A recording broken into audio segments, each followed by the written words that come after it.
पिछली क्लास में आप लोगों ने एग्जाम्पल 23 तक कर लिए थे ना। अब मैं एग्जाम्पल 24 करा रहा हूँ। मध्यमान प्रमेय पे याद आ रहता है ना। एग्जाम्पल 24 मध्यमान पे नहीं, सॉरी, रोल प्रमेय पे। फिर जब ये हो जाएगी ना तब मध्यमान प्रमेय कराएंगे। एग्जाम्पल 24 करा देता हूँ एक बार। ये तो खैर कुछ ज़्यादा ही शॉर्ट कर देता है, कर देना ये भी ठीक है वैसे तो। निम्न फलनों के लिए रोल प्रमेय की जांच करो। यहाँ फलन f(x) बराबर 3 + x - 2 की घात 2/3 तथा x बिलोंग्स टू 1, 3। ठीक है, तो साफ साफ नहीं दिखता कई बार। इसके लिए रोल प्रमेय की जांच करेंगे तो वही हमारे पास तो वो 3 शर्तों को जांच करने वाली विधि है। लिखें एक बार तो कि फलन के लिए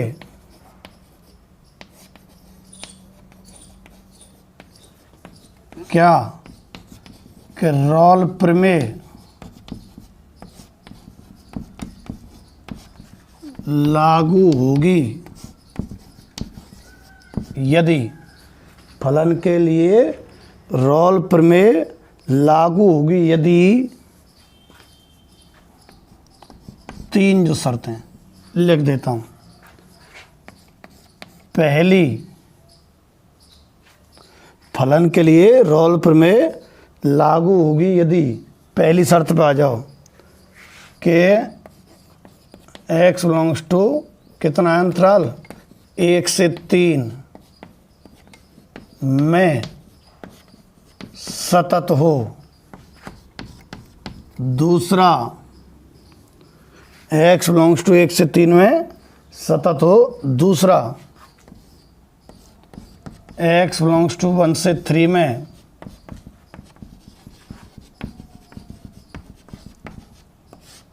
अवकलनीय हो। और तीसरा, f(1) बराबर f(3) हो। ये 3 ही शर्त तो होती हैं रोल प्रमेय की। चलो स्टार्ट करते हैं जांच करना। तो 1 और 3 के बीच में देखो ये हमेशा परिभाषित रहेगा क्या। किताब वाले ने तो एक लाइन में लिख दी सब चीज़ अवकलनीय फवकलनीय सब। देखो जांच करते हैं, दो शर्तों की जांच। तो पहला, x बिलोंग्स टू 1 से 3 में सततता की जांच करते हैं। ठीक, देखो ये जो f(x) है कितना है 3 + x - 2 की घात 1/3। ये तो मैं ज्यों के तो लिख रहा हूँ ना। और ये है ना, ये इसको यूँ लिखा जा सकता है x - 2 की घात 1/3 और का स्क्वायर लिख सकते हैं ना। x - 2 की घात 1/3 और का स्क्वायर लिख सकते हैं 3 प्लस करके। अच्छा, हमें मालूम है प्रत्येक वास्तविक संख्या का घनमूल, पहले चैप्टर में पढ़ चुके हैं ना हम। प्रत्येक वास्तविक संख्या का घनमूल निकलता है। तो x कुछ भी रख लो, हमें मालूम है प्रत्येक वास्तविक संख्या का घनमूल वास्तविक होता है। तो इसका मतलब ये हमेशा परिभाषित है। तो यूँ कह सकते हैं कि x बिलोंग्स टू 1 से 3 में x - 2 की घात 1/3 कैसा होगा, वास्तविक। अच्छा, जब ये वास्तविक हो गया तो स्क्वायर कोई काल्पनिक हो जाता है क्या। वास्तविक संख्या का वर्ग तो वास्तविक होगा, ये बात खास लिखने की नहीं है, सीधा लिख दो। तो फलन परिभाषित हो गया ना। तो x बिलोंग्स टू 1 से 3 में सदैव f(x) क्या होगा भैया, परिभाषित होगा। या यूँ कह सकते हैं, या लिख रहा है x बिलोंग्स टू 1 से 3 में फलन कैसा होगा, सतत होगा। ठीक है, अब दूसरे पर आ जाओ, अवकलनीयता। अवकलनीयता वैसे ही चेक करेंगे, पहले अवकलन करेंगे और फिर देखेंगे जो अवकलज है वो दिए हुए मान के लिए परिभाषित है कि नहीं है। दूसरा, x बिलोंग्स टू छोटा ब्रैकेट है 1 और 3 का है, इसमें अवकलनीयता।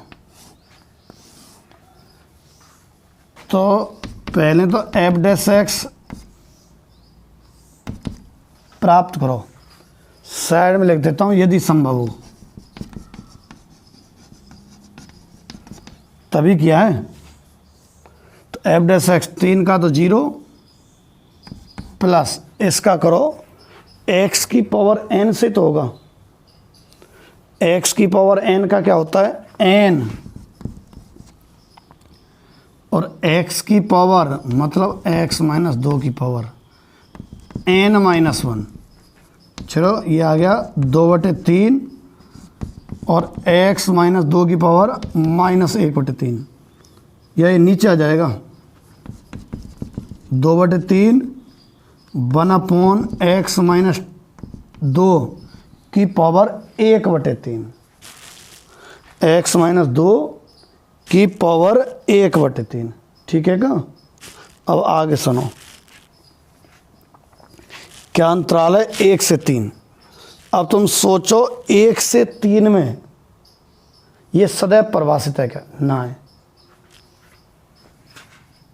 यदि x बराबर हमने 2 लेते हैं जो कि 1 और 3 के बीच में है,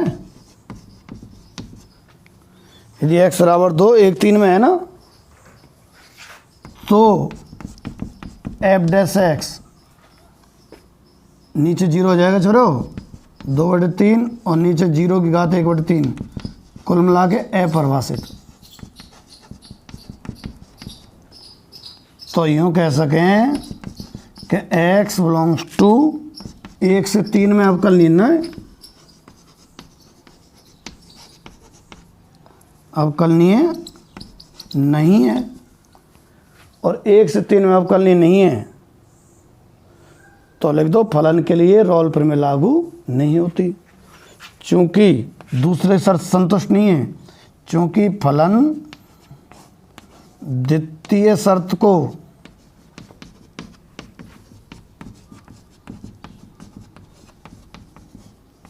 संतुष्ट नहीं करता है, अतः रोल प्रमेय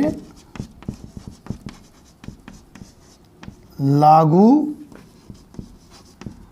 नहीं होगी,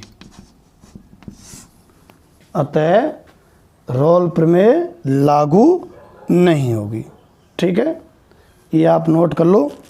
अब मध्यमान प्रमेय पर चलते हैं, एक छोड़ रहा हूं मैं, अब हम लोग मध्यमान प्रमेय पर चलते हैं ना।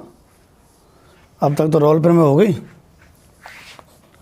अब आ जाओ तुम मध्यमान। इसका पूरा नाम ऐसा है कुछ, लैग्रांज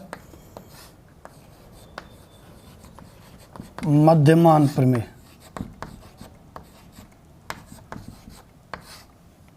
ठीक है, मीन वैल्यू थ्योरम और लिखा रहता है सर, मीन वैल्यू थ्योरम।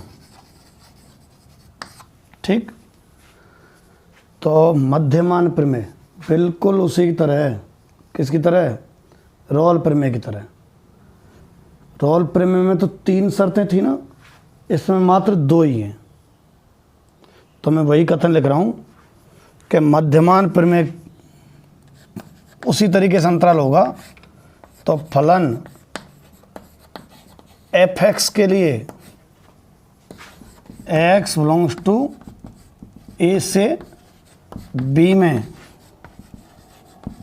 मध्यमान प्रमेय लागू होगी यदि उसमें कितनी शर्तें थी? 3, इसमें दो ही शर्तें हैं। पहली, एफ एक्स के लिए X belongs to A B में मध्यमान पर में लागू होगी यदि पहली तो कि एक्स बिलोंग्स टू ए से बी में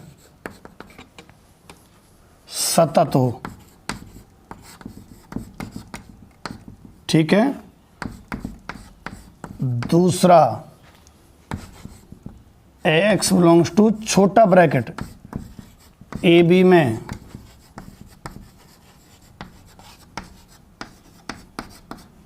क्या हो भाई, अवकलनीय हो। X belongs to A B में सतत हो और x belongs to A B में अवकलनीय हो। उसमें तीसरी शर्त और थी एफ ए बराबर एफ बी, इसमें वो तीसरी शर्त नहीं है। फिर निष्कर्ष क्या है उसका? निष्कर्ष तो क्या था, अरे राम जी मेरे, उसका निष्कर्ष तो क्या था, एफ डैश एक्स बराबर 0। इसका क्या निष्कर्ष है सुन लो। तो निष्कर्ष से पहले हमने डायग्राम बनाया था, उसमें इसमें भी बना देते हैं।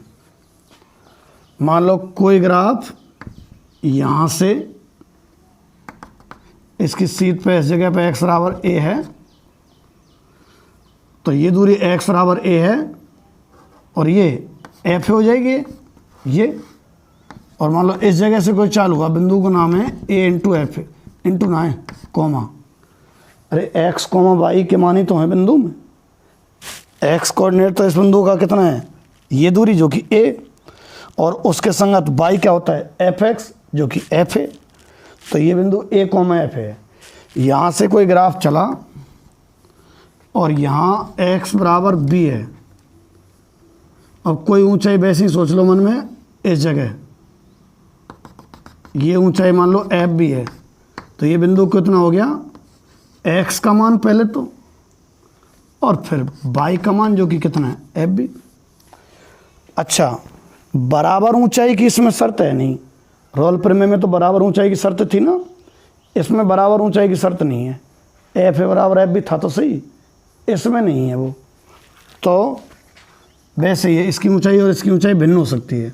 चलो अब यहाँ से ग्राफ यहाँ तक पहुँचता है, सतत है और अवकलनीय है, पहुँच गए लो भाई। अब इन दोनों को मिलाने वाली रेखा मैंने ये खींची है ना, मैं इसको पी क्यू कह रहा हूँ। तो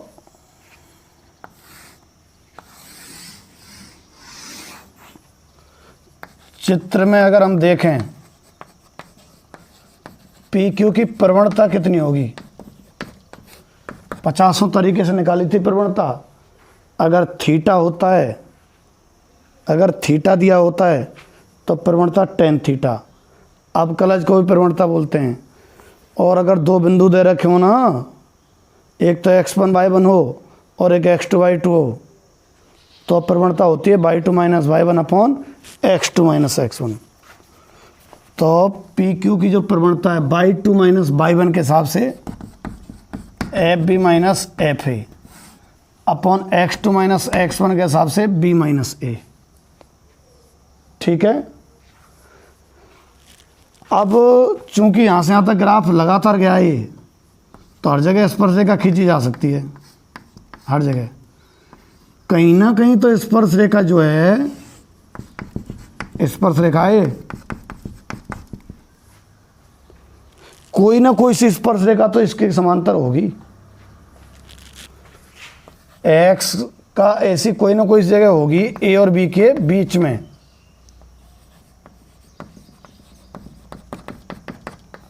जहां स्पर्श रेखा समांतर होगी पी क्यू के। कोई ना कोई तो बीच में अवश्य ऐसी जगह आएगी, यहाँ वाली स्पर्श रेखा तो इसको काटेगी पी क्यू को, ये पी क्यू है ना, इसको यहाँ वाली काटेगी। कहीं ना कहीं तो स्पर्श रेखा ऐसी आएगी जहाँ ये दोनों समांतर होंगी, और उस समय उस जगह पे एम स्पर्श रेखा, मतलब स्पर्श रेखा की प्रवणता, और m P Q, P Q की प्रवणता क्या होंगी, बराबर। अच्छा, स्पर्शरेखा की प्रवणता होती है अवकलज, यानी कि एफ डैश एक्स बराबर पी क्यू की प्रवणता ये ऊपर है, ये F B minus F A upon B minus ए। तो ये तो समझने के लिए है, बाकी क्वेश्चन में दो शर्त लिखने के बाद ये निष्कर्ष आएगा क्या कि x belongs to a comma b ऐसा होगा, पहले तो लिखा है ऐसे, जहां एफ डैश एक्स बराबर रोल प्रमेय में तो बराबर क्या लिखते हैं 0, और इसमें f B minus F A upon में बी माइनस ए। तो अब जो सवाल है उनमें मात्र दो ही चीज़ देखा करेंगे, सततता और अवकलनीयता, और अवकलन कौन के बराबर करे करेंगे, F B minus F A upon B minus A के, ठीक है ना, ना कि 0 के, और वही x का मान निकाल के छोड़ देना है। तो आप ये डेरिवेशन से नोट कर लो, मैं इस पर आधारित क्वेश्चन लेता हूँ। एक्सरसाइज के 7 पॉइंट कितनी है 6, इसका जो क्वेश्चन नंबर 3 है वो मध्यमान प्रमेय पर ही आधारित है ना, तो उनको कर दें अपन। क्वेश्चन नंबर 3 का पहला, यहाँ एफ एक्स कितना दे रखा है, एक्स प्लस 1 अपॉन एक्स, तथा x बिलोंग्स टू 1 से 3, ठीक है, ये आपको दिया हुआ है, आपसे मध्यमान प्रमेय की जांच करवा रहा है। तो जैसे रोल प्रमेय के लिए लिखा करते थे ना, ऐसे ही मध्यमान प्रमेय के लिए लिखो कि फलन के लिए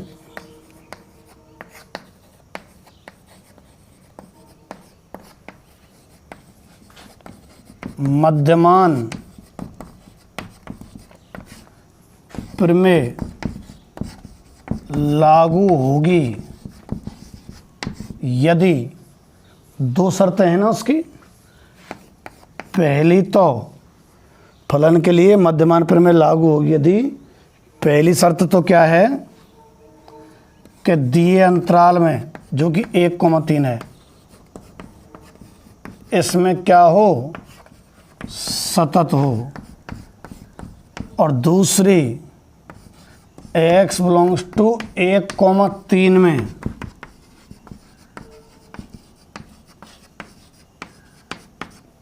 क्या हो भाई, अवकलनीय हो। x बिलोंग्स टू 1,3 में सतत हो और x बिलोंग्स टू 1,3 में क्या हो, अवकलनीय हो। दोनों चीज़ जांच करें, बहुपदीय फलन नहीं है ये, ध्यान रखना, बहुपदीय फलन नहीं है।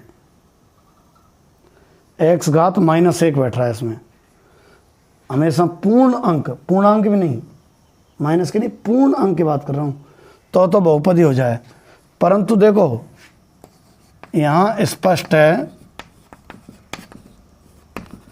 क्या कि x बिलोंग्स टू 1,3 में जो एफ एक्स बराबर एक्स प्लस 1/x है सदैव परिभाषित है।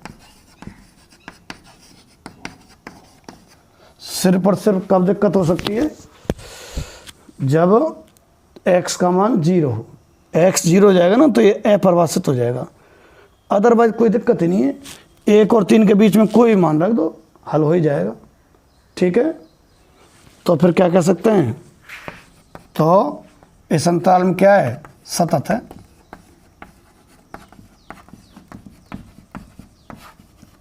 अच्छा, दूसरी चीज, एफ एक्स बराबर एक्स प्लस 1/x की अवकलनीयता, ये तो पहली हो गई ना। x बिलोंग्स टू 1,3 में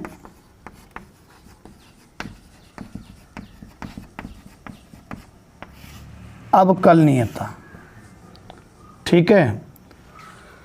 अच्छा, यदि संभव हो तो अवकलन करते हैं, किया ना अपने कई क्वेश्चन में अभी। यदि संभव हो तो एफ डैश एक्स बराबर एक्स का तो 1 और 1/x का मैंने बताया हुआ है -1/x²। याद कर लेना 1/x का -1/x²। आया कैसे वैसे, x की पावर -1 समझ लो और -1 आगे कुछ इस तरह से आया। अब आप देखो इसमें ये भी 1 से 3 के बीच में परिभाषित है सतह, केवल 0 पे तो है परिभाषित है। ये स्पष्ट है कि x बिलोंग्स टू 1,3 में एफ डैश एक्स कैसा है भैया, परिभाषित है। तो यूं कह सकें अवकलनीय है। क्या कह सकते हैं, अवकलनीय है। तो दोनों शर्त संतुष्ट हो गई। मध्यमान प्रमेय की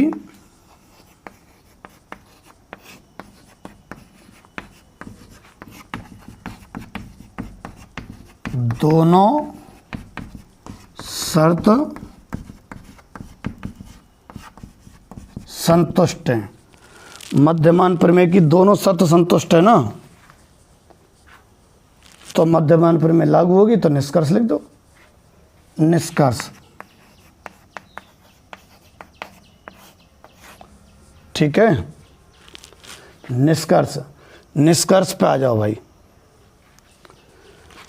एफ डैश एक्स परिभाषित है तो अवकलनीय है, तो मध्यमान प्रमेय की दोनों शर्त क्या होंगी, संतुष्ट होंगी। तो निष्कर्ष देख रहे हैं अपन। निष्कर्ष क्या बताया था मैंने कि x बिलोंग्स टू 1,3, छोटा ब्रैकेट होता है भाई, ऐसा होगा कि एफ डैश एक्स बराबर, ध्यान है, चलो लिख ही देता हूं, जो F B minus F A upon B minus ए। तो एफ डैश एक्स तो ये रहा, कहाँ है, यदि संभव हो तो निकाला था ना हमने, ये रहा 1 - 1/x² बराबर, अब F B minus F A upon B minus A. F B कौन है, 3 है, F3 minus F A upon B minus A मतलब 3 - 1। तो ये आया 1 - 1/x² बराबर F3, fx से निकलेगा इससे 3 + 1/3 माइनस F1, इसी में रखना पड़ेगा 1 + 1/1 अपॉन 2, 1 - 1/x² है बराबर, ये देखो 3 3 9 और 1 10, 10/3 में से 2 घटेगा बटे 2। और देख लो 2 का भाग दे देते हैं तो ये तो 5/3 माइनस 1, इधर तो 1 - 1/x² बराबर 2 का भाग देते हैं 5/3 माइनस 1। ठीक, कुल मिला के यहाँ इससे हल करके x निकालने वाले हैं।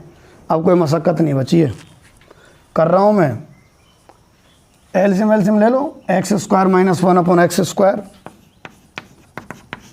ठीक है, और उधर ये 5/3 में से 1 जाएगा तो 2/3 बचेगा बराबर, गुणा करेंगे ना इसका बजगुणन, तो 3x² - 3 बराबर 2x²। यहाँ से x² बराबर ±3, x बराबर ±√3। पर आपको तो कौन सा लेना है, मात्र प्लस का 1/√3, सॉरी प्लस का √3। क्यों, 1 से 3 में देखना है ना। तो x बिलोंग्स टू कितना, √3, बिलोंग्स टू 1 to 3। शर्त लिख दी रोल प्रमेय की, फिर चेक कर ली, संतुष्ट हो जाए तो एफ डैश एक्स बराबर 0 के बजाय कितने के, F B minus F A upon B minus A. वहाँ से एक्स का मान निकाल दिया जो कि अंतराल में होना चाहिए। ठीक है, इसे नोट कर लो। एक क्वेश्चन और करा देता हूँ। एक मैं एग्जाम्पल 25वें का चौथा करा रहा हूँ, है ना। बाकी 25 में के 1 2 3 है ना, वे सरल सही हैं। जैसे 25 में का पहला एक्स समझ में आ जाए तो मोड एक्स अवकलनीय नहीं होता है क्रांति बिंदु पे, तो -1 और 1 के बीच में तो 0 आ जाता है ना, तो 0 पे ये मोड एक्स अवकलनीय नहीं है। ठीक है, तो अब आ जवाब कौन से पे है, कठिन तो कोई सा ही नहीं है अब इसमें। यहाँ एफ एक्स बराबर एक्स माइनस 2 sin x तथा x बिलोंग्स टू -π से π। ठीक है, अच्छा ये आपको दिया हुआ है। अब हमें मध्य परिमाण प्रमेय इस दिए अंतराल के लिए देखनी है, तो वो कथन तो लिखेंगे ना। लिखो, फलन के लिए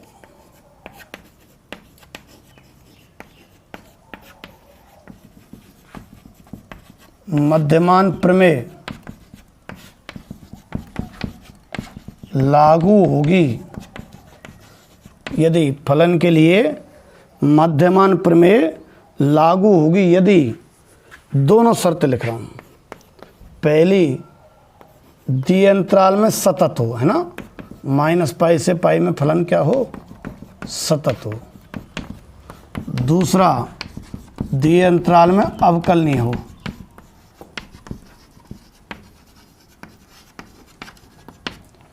तो चेक करें पहले अवकलनीय और सततता। तो देखो, पहली जांच है सततता की, x बिलोंग्स टू -π से π में सततता। ठीक है, देखो sin x सदैव सतत है और x बहुपदीय सदैव सतत है, चूंकि लगा देते हैं। लिख रखा है ना हमने, sin x सदैव सतत है और x बहुपदीय कह सकते हैं इसको, सदैव सतत है। ठीक है, अच्छा ये तो अवकलनीय भी होते हैं, संग के संग दोनों की फांसी काट देते हैं, एक संग ही लिख दीजिए।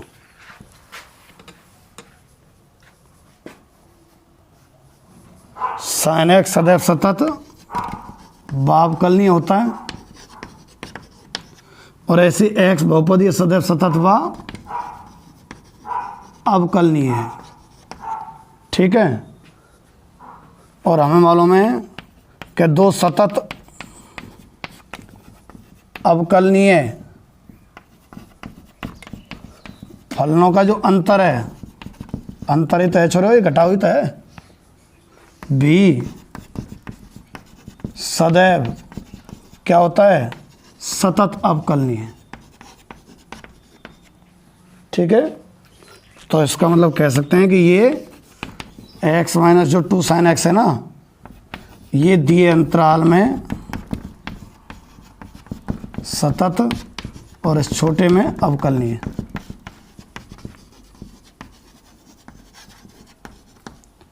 तो दोनों शर्तें पूरी हो गई ना। जब शर्तें पूरी हो जाती हैं तो क्या करते हैं अपन, निष्कर्ष निकालते हैं ना। निष्कर्ष पे आ जाओ। निष्कर्ष, x बिलोंग्स टू कहाँ, -π से π, ये लिमिट है ना। ऐसा होगा जहाँ एफ डैश एक्स बराबर क्या हो भाई, 0, 0 नहीं है, F B minus F A upon B minus A.